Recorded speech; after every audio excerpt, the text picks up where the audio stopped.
Welcome to the We Are VIP podcast.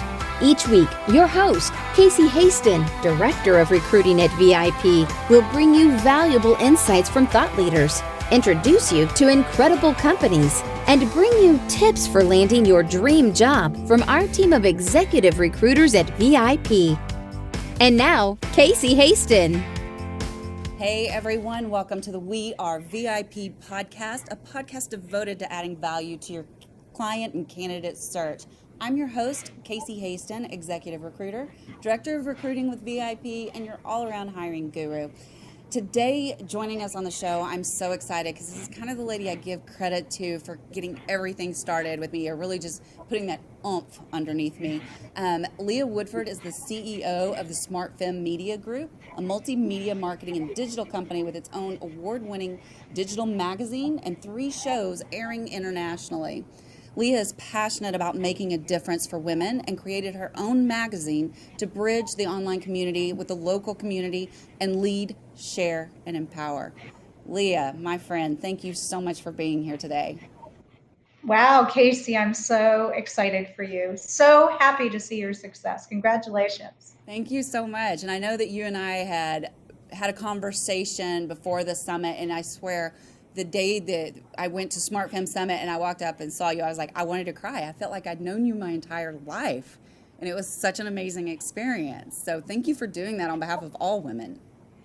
Oh, thank you. It's a passion. It's a passion. We can definitely tell. So I have some questions that our audience is interested in. So I want to just dive right in. So let's start with the SmartFem magazine. It's an incredible magazine. You cover so many topics. But for our audience that's out there that's looking for professional development, what kind of topics do you cover specifically for them? You know, really, if you want to up your game, whether you're working for somebody else or you have your own company, it starts with you. You have to be the very best version of you, and the money and the accolades, everything will follow when you become the best version of you. And that's really kind of what I focus on. I love that. I love that. I know that you do all sorts of different topics. What is the correspondent's name? Your fashion is it Sheila? Which one? Your fashion correspondent? Oh, Sheila Anderson. Sheila, I love her, and I love how she covers these different topics and kind of like, talking about, I like her take on it because she also spoke at the summit that you need to, not only be your best you, but look your best you, because that's going to help you feel your best you, right? It does for me. It does for me. And, whether we like it or not, we are judged by the way we look. And at least look like you've made an effort. Absolutely. And I think that's true in everything. The more you put into something, the more you're going to look, or the more you're going to get out of it. When people come and work for us at the magazine, I've turned people away because they've showed up for an interview and, cut off some flip-flops. Oh my goodness. That is so, so true. Because as you know, we're recruiters and we're constantly coaching our candidates. But one of the things that when I first started recruiting, I took for granted was that they knew how to dress, and they don't. And I had people say they could do the job, but they showed up in jeans, and we're professional. I see that so much more now with the millennials. They kind of started that trend. But I don't want to pigeonhole millennials because I think that they're absolutely wonderful. I lead a whole team of them, and I don't want to stereotype them by any means. But I do believe that it's been, about 15 years, and I still believe in dress for success. The better you look, the better you feel, the more productive you are. We were just talking about that, and I didn't mean for this to get off on a whole fashion conversation, but it's so important in business, right? And so we were just talking about that, and one of the girls that I work with was saying that, they were allowed to wear yoga pants and, sweats and stuff like that to work, and she said, and after a while, it just kind of gets depressing. you know? And I think that there is something to be said for dressing for success. Dress for the role you want, not for the role you're in. Absolutely. And I tell my staff, dress at least 2 categories higher. I like it. You know, set a higher standard. I Be like the it. trendsetter, not the trend follower. That's what having a personal brand's all about, right? Is setting That's that trend and it. being an influencer. Mhm. So I read your book, Lead, Share, and Empower. Loved it. Um, and you talk in your book about 10 solid strategies for success in life and business. How have these strategies helped you in your career and made you into the successful entrepreneur that you are today? Um, well, I would love to say that I live by them every single day, and I do for the most part. But I found, my story. You've read my book.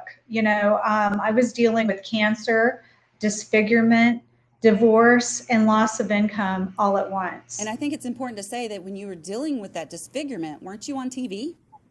I was. I was Yeah. a media personality, and so I lost my face. The whole right side of my face has been reconstruction. You know, multiple five surgeries, putting me back together again over 11 months. And between the healing, the divorce, my husband filed for divorce after the third surgery. I was not in a good place. I'm just going to say, hey, I'm a woman. My face was gone. It meant loss of income. It meant loss of me, Casey. It meant loss of me. And I had to figure out who I was, because this, this is how people judge us. And when it's gone, you have to go deeper and figure out who you really are. That is, maybe that's a journey, not necessarily the cancer. I mean, I'm so glad that you survived that and your face looks great. Kudos to your doctor, or doctors, however many Doctors. involved. But I think that that's something we should take away from what you just said is that we really need to dig deep into that, into who we are, because we are so much more. Even though we just talked about dressing for success, I think that's important. But if you're not whole at the core, it's not going to matter how you dress.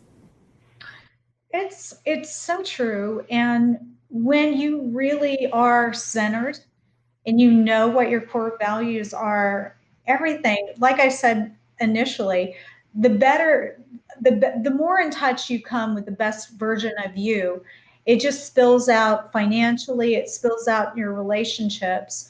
The best way to build your business is to be the best version of you, inside and out. But start with the inside.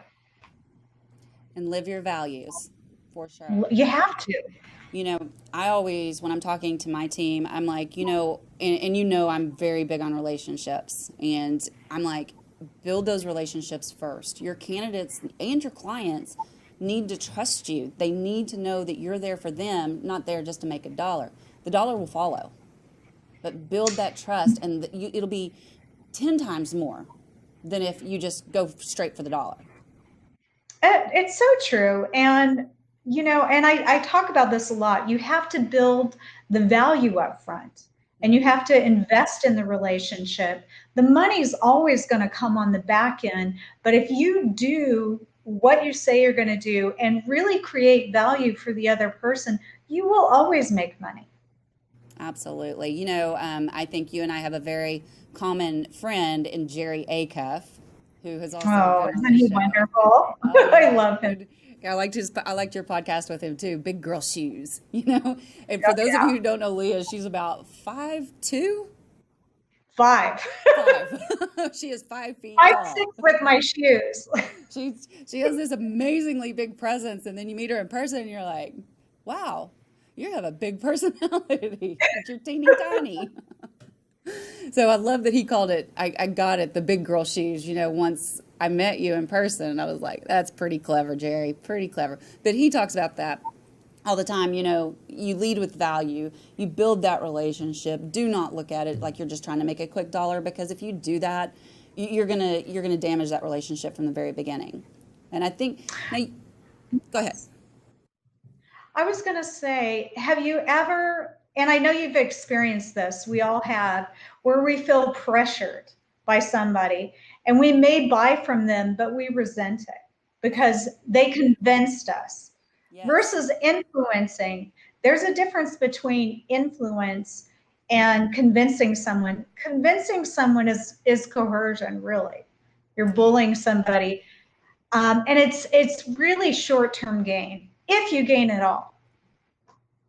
I I think go ahead. I You know think how we really, girls are. I know we like to talk. I think that there is nothing more important than the relationship. And the other thing I think a lot of people miss is they're so busy selling. Most people are not ready to buy right now. Mm-hmm. So So true. build the foundation. 99% of people are not ready to buy. So why not put the infrastructure together, build the value, build the trust, and when they're ready, you're the first person they're going to come to. I've told this story before, Leah. Leah, I don't know if I've told it to you, but one of my favorite stories is when I was training one of my new recruiters, and we were in the conference room, and we had everything up on the big screen. We were working in LinkedIn, and all of a sudden I get this email from this guy. He was a CFO, and he's like, Casey, I need you to call me right now. I have a job I need you to fill. And this is my new recruiter, been there for a week. And she's like, wow, that's so easy. You just get these jobs dropped in your email like that. And I was like, but what you didn't see is that I met him 5 years ago. And I've kept in constant contact with him, whether he was a client or a candidate. We flip-flopped throughout the years. And this is the first time he's given me an opportunity to make money off of him. And sometimes it's 5 days, sometimes it's 5 years. I used to be a technical recruiter in the semiconductor business, right? You know what? Now that you mentioned that, I remember you telling me that. That's crazy. I used to, What a I tough used to industry. recruit. I know Dallas Semiconductor was one of my clients. But yeah, I did chip designers. Yeah, those That was people. that was like way back in Nam, but you really learn rapport because you're pounding phones, Yes. and there isn't Facebook. You had to build a relationship on the telephone back then. So I feel so blessed because social media allows you to really kind of fill in the blanks. Hmm. You know, I always check out people's social media because it gives you a glimpse into who they are as a person.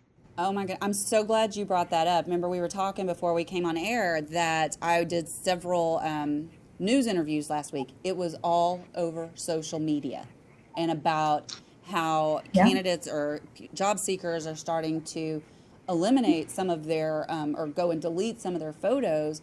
My take on that, a lot of the questions I had is number one, do you think candidates should be deleting those photos? And I'm like, absolutely. If there's something on your social media that's going to jeopardize your chance of getting a job, take it down. Is there a chance it'll still come up? Yep. I don't care what you do, how many times you delete it, it's out there on the dark web, right? And then the other question was, do employers have the right to look at your social media? You put that Yes, out I there. believe they do. Yeah. I believe they do because they're taking a huge risk on you financially, and people often misrepresent themselves, you Absolutely. know? And I'm going to give you an example. This was somebody that works for us or worked for us. And, you guys have had the shootings in Texas and Hmm. everything. And all of a sudden, they're going out and posting photos with big guns and everything. And I just said, got to take those off, Yeah. you know? Um, and it got very combative, and I just said, you understand there's a mass shooting, this is not appropriate. Just showing the gun enthusiast and everything. And it was like right in the thick of, the El Paso shooting. And I just said, not, Yeah. your personal brand also affects my company brand. That is so, so true. And that's one of the things that as I'm launching my personal brand, which I launched about a month after the conference, I realize everything I do points back to my company because I'm doing more of an executive brand. I'm an entrepreneur rather than an entrepreneur because I'm building a brand within a brand. But I have to be very careful about what I post on social now too, because I am so far out there, and I think that it will just get more and more. And so I'm very careful about that. And that's another thing that I was telling the one of the news people. I was like, it's okay to take a stand, but know when to take your stand. And when you're job No, seeking, it's when probably not when you want to air your politics. Nope. And you know what? I would recommend not even doing politics. Oh, You for sure. know, I, you know, I'm an independent. I voted both parties. I'm just going to say I do miss Reagan. I miss Reagan. Um, and I don't like any of them right now. Okay. But I just keep your grievances, and I'm not a paid politician. Right. I'm here to help people, and I really think that really to change the world, you have to lead by the front. Not pushing from behind, but you have to promote yourself in a way that people want to follow, and you have to be a good example. You just have to. You have to take the moral high ground at all cost, every day, all day long. I love this. I'm writing down so much of what you're saying. I don't want to forget it. Um, so, one of the things you mentioned that motivates your team is that you encourage them to find their voice, right? Um, Talk to me a little bit more about what that means and how someone that is looking for the next step in their career can put that into action, finding their voice. How does one find their voice? Finding your voice can be a lot of different things.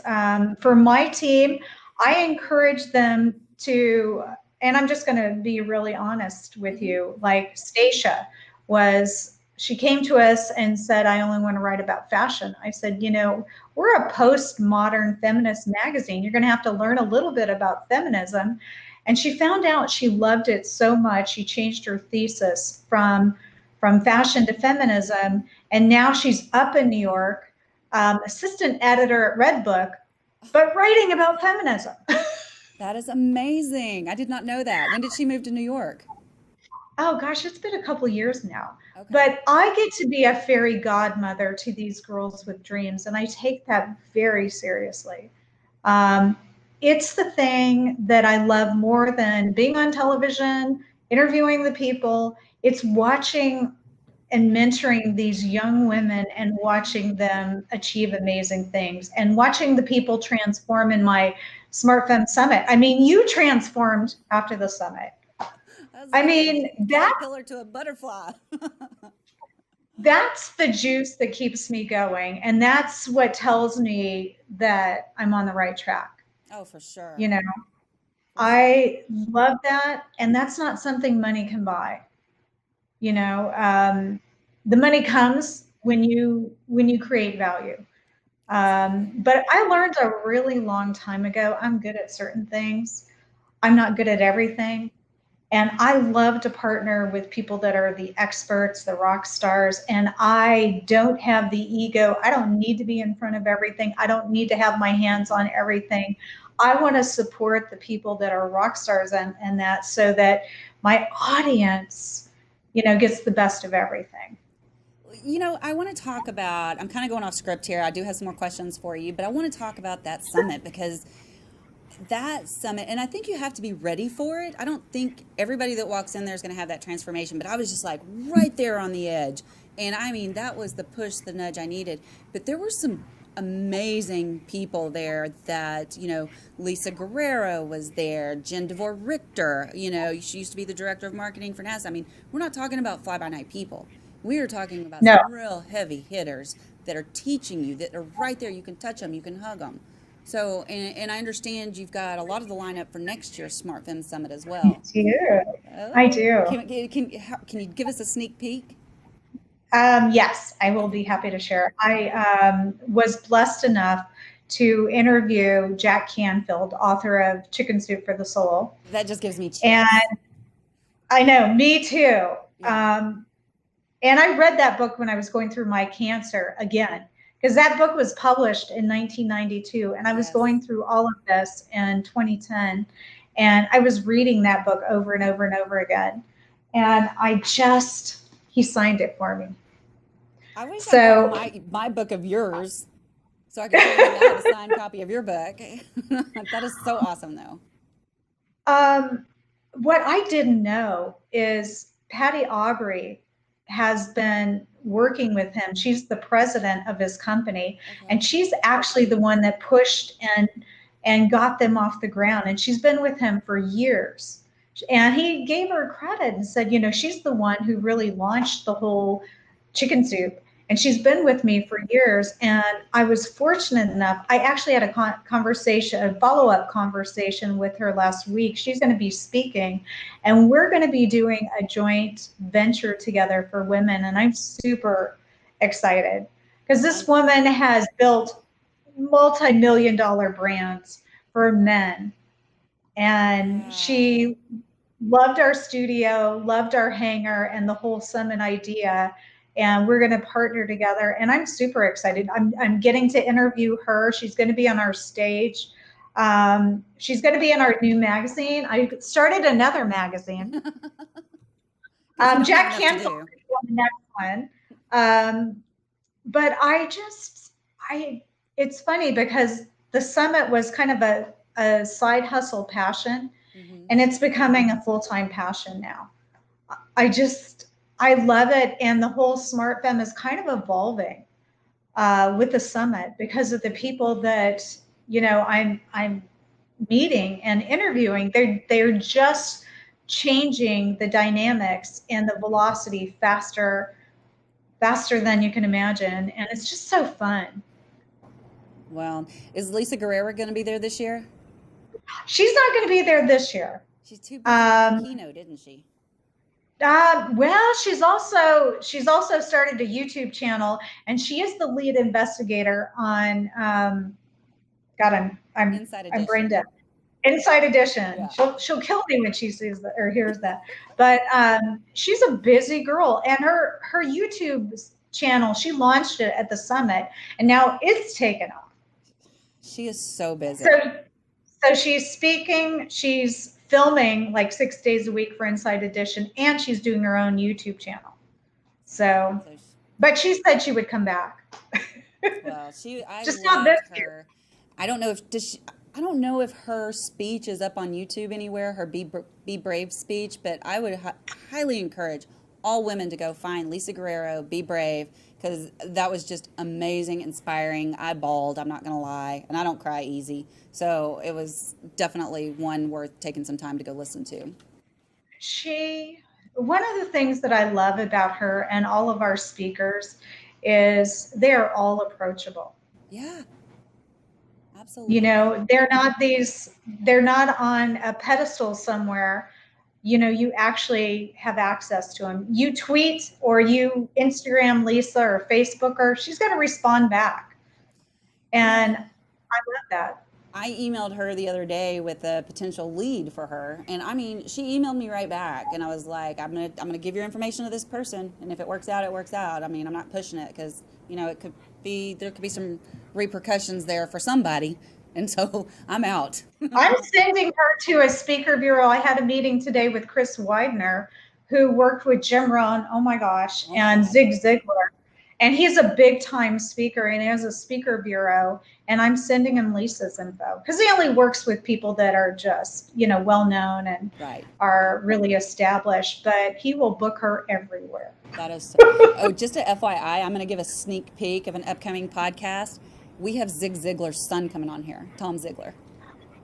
Oh my God, that's awesome. I'm so excited about that. So we are actually, believe it or not, running out of time, Leah. So I have one more question I want to ask you, and then I'm going to ask you our 3 standard questions. And I'm trying to decide which one I want to ask you. I think I want to ask, so since we're on the conferences, let's talk about that some more, just real quick. We know these are important. I encourage people to go to these all the time now because, as one of my goals is I want to attend 2 conferences a year because it impacted me that greatly, right? What conferences have you attended that you would recommend that people that are on a professional journey or development journey should go to? I'm a huge fan of masterminds. Okay. So we're getting ready to launch one, Patty Aubrey, and I'm actually going to have all the information on that. But it's called Permission Granted, and it's for women. Because women, isn't that because we do everything for everyone else, but we're the last people we take care of, right? You know, and women really need this message. They don't ask for their worth. They don't step up and talk when they should. They're the biggest advocates for their children, their husbands, you know, their co-workers. Yes. But when it comes to themselves, they just don't do it. So I'm super excited about that. I'm working with Patty on that one. The SmartFem Summit, I absolutely know in my heart of hearts it's one of the best. And I created it because it was the conference I wanted to go to that I couldn't find. You know, the content is so good that, you know, I'm the person that speaks the very least because I've got all these rock stars on the stage. And that's exactly what I wanted. Well, and I think I want to point out too, SmartFem is really geared to those people that are aspiring authors as well. You've got a huge component for those aspiring authors and a huge support network for them to tap into. You know, it is. And I work with a lot of CEOs that really want to straddle out of their JOB and create the legacy. So writing and speaking allows them to go into the next level. You know, they don't want the 50-hour work weeks anymore. They don't want to be on a plane every week. And when they're ready to straddle into, you know, being an entrepreneur, the SmartFem Summit and SmartFem is just the perfect place for that. Absolutely. All right. I told you this was going to fly. I'm just like shocked that I just got the signal that we're almost out of time. But I do want to ask you, we ask all of our thought leaders these 3 VIP questions. So, okay. Are you ready? Yes. Okay. If you were chosen to be one of the first colonists on Mars, which 3 people or things would you take with you? Oh, you asked me this before.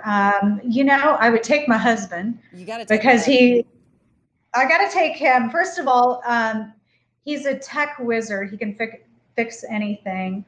I would take my Kindle because I love to read, avid reader, and my dog. I knew unconditional love. Unconditional love all the time. You're the second dog we've gotten, so people love their dogs. And I love this question. I think this is probably my favorite question. What is one thing you do every morning to set your day up for success? 2 things. I have 2 things. Okay. Before I get out of bed, I really thank God for everything. I'm so grateful, and I feel that I have a face, I have a life, I have a new husband that I'm nuts about. I get to live the life I want. I think attitude of gratitude is everything. And then I feel, because I'm 57, I'm not a spring chicken, I feel that working out really gets my head straight. And I really think that you have to get your body moving. You know, we're in such a sedentary world, and it just kind of gives me the energy and the focus and the clarity, not only for the rest of the week, but for, you know, whatever I'm working on. I love that. I love that. All right, last question. Mm-hmm. If your life's work was being summarized in a news article, what would the headline be?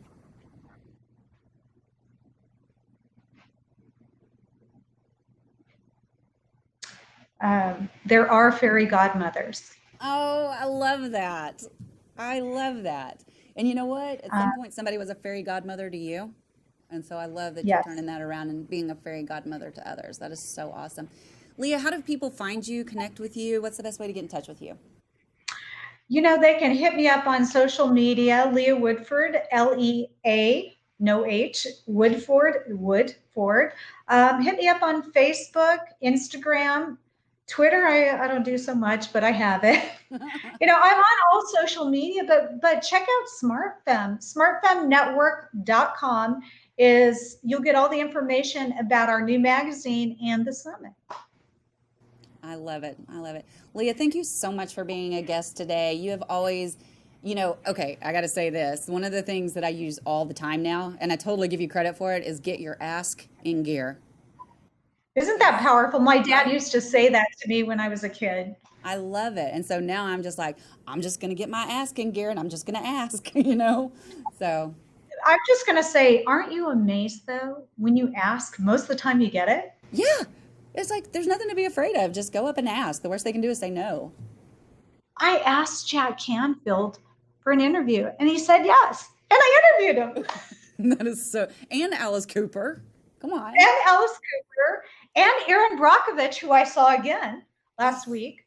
That's awesome. That is so awesome. Well, Lea, I'm going to wrap this show up and I just want to say one more thing to you. You are a VIP. Oh, Casey. Thank you, my dear. And that's a wrap for today. Join us next week here on the We Are VIP podcast. We'd love to know how we can help you be a VIP. To find out more, log on to wearevip.com.